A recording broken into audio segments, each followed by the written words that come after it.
ब्रज की बात ब्रजवाणी 89.6 मेगाहर्ट्ज। जी हाँ दोस्तों, मैं हूँ लाजवाब तरुण और आज मैं आपके लिए लेकर आया हूँ एक कहानी जिसका नाम है जीवन बदलने वाली गुरु की शिक्षा। गुरु रामस्वरूप अपने शिष्यों के साथ आश्रम के लिए भिक्षाटन पर निकले थे। वह अपने गुरुकुल में भोजन की व्यवस्था भिक्षा मांगकर ही किया करते थे। जब वह एक कस्बे से दूसरे कस्बे की ओर जा रहे थे, रास्ते में खेत बधार मिलने लगे। किसी खेत में हरी भरी फसल खड़ी थी तो कोई खेत बंजर नजर आ रहा था। ऐसे ही एक बंजर खेत पर किसान कुछ बुवाई करने के लिए खेत को जोत रहा था।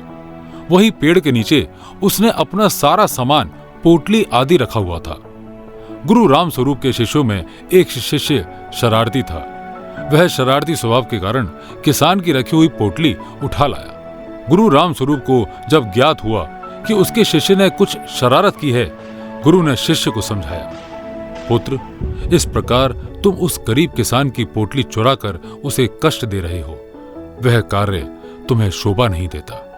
तुम उस किसान को दुखी करके अपने ईश्वर को दुखी करोगे। तुम्हें जो पैसे भिक्षा में मिले हैं उसे ले जाकर उसी स्थान पर पोटली सहित रख दो और फिर किसान का भाव देखो। शिष्य ने ऐसा ही किया।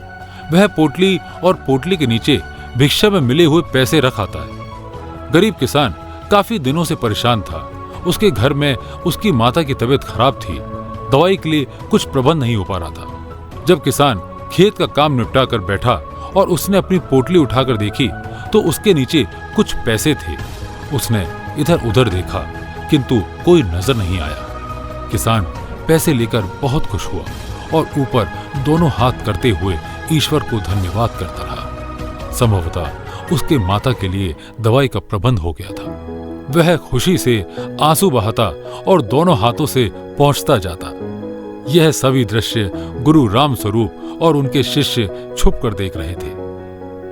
कहानी से सीख ये मिलती है, किसी भी व्यक्ति को दुखी करने के बजाय अगर खुश करने की कोशिश की जाए तो यह खुशियां दुगनी हो जाती हैं। धन्यवाद।